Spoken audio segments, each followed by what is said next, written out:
Welcome mga busing kung saan ay pwede kayong matuto sa aking channel.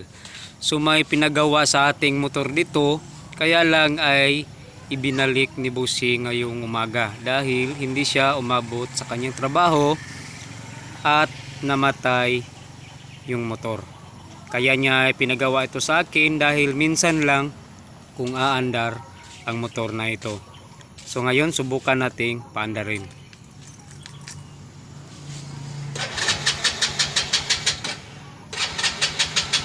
So ayaw.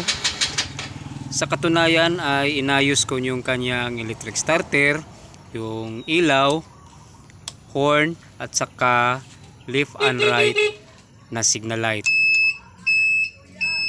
At bukod dito sa kanyang wiring ay inayos ko din ang kanyang kuryente dahil mahina, at yun ang dahilan kung bakit minsan lang aandar ang motor na ito. Kaya ngayon malakas na ang kuryente nito kasi naka battery operated na yung kanyang CDI. At saka nilinis ko yung kanyang air filter, carburetor, at ang intake valve ay naka-adjust ng 5mm at ang exhaust valve ay 5mm din yung adjust. So nagtaka ako kung bakit ayaw umandar ang motor na ito dahil sinun up ko naman ito at winiring. Kaya mga busing, samahan nyo akong tuklasin kung ano talaga ang dahilan ng pagtirik ng motor na ito.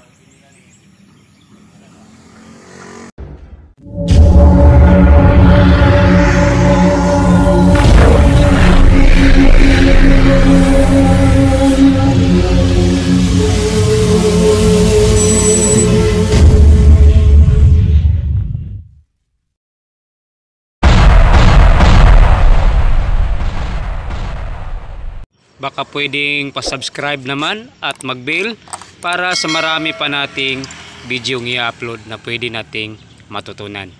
So ngayon mga busing ay unahin nating tingnan itong kuryente.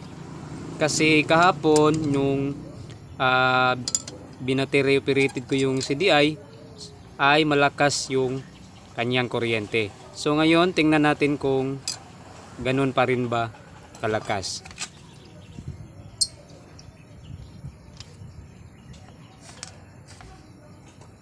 So tanggalin natin itong cap at dito natin unahing tingnan sa kanyang high tension wire.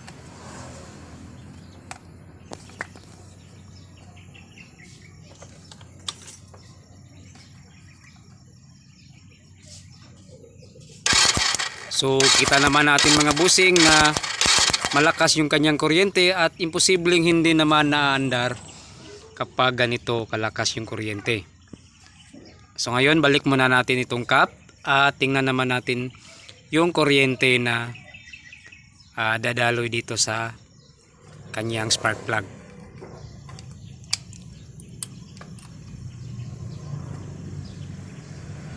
So ayun, may kuryente. Subukan natin ulit.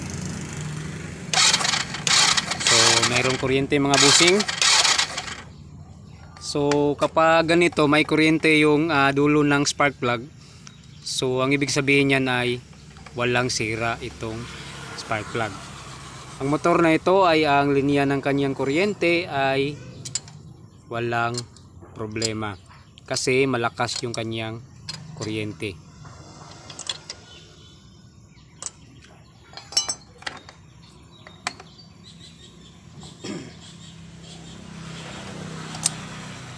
So ngayon ay balik tayo dito sa kanyang panel kasi may napansin ako kanina na hindi nag-function dito sa kanyang panel.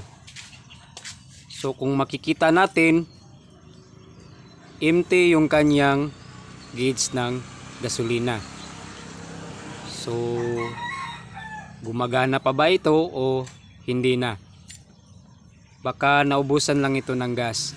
So para masiguro natin ay tingnan natin yung kanyang fuel tank.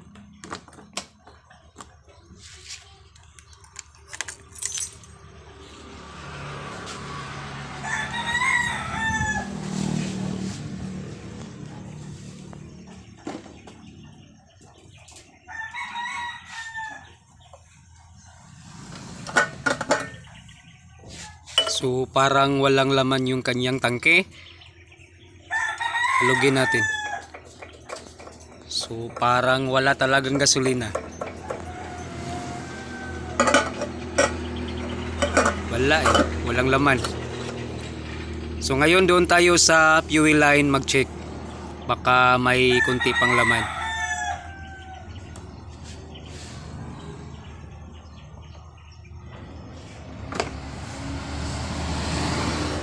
So lipat tayo dito sa kanyang fuel line. Dito sa may fuel cock ng carburetor. Kasi nung tiningnan ko ito kahapon, malakas yung daloy ng gasolina dito. So wala. So ang ibig sabihin nito ay naubusan lang ito ng gasolina. Baka nalimutan ni Busing na magpagas bago siya pumasok sa kanyang trabaho.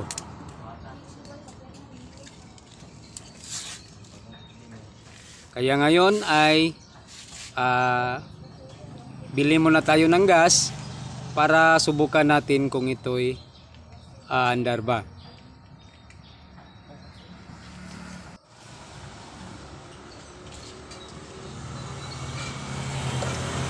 So ito na yung kanyang gasolina. Lagyan natin yung kanyang tangke.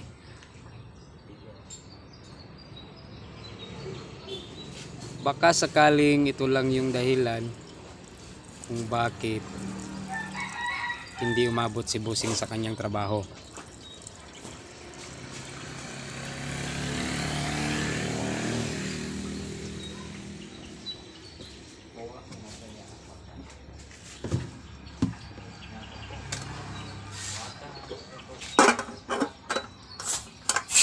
So okay na, ngayon subukan nating paandarin. Yun. So mandar agad. So ang dahilan nito ay naubusan lang si Busing ng gasolina. Kahit bagong gawa pa yung motor natin, basta walang gasolina ay talagang hindi aandar. At kung mapansin natin dito sa kanyang fuel gauge ay tumaas ng konti yung kanyang pointer. So good pa pala itong kanyang fuel gauge. So gas lang pala ang problema.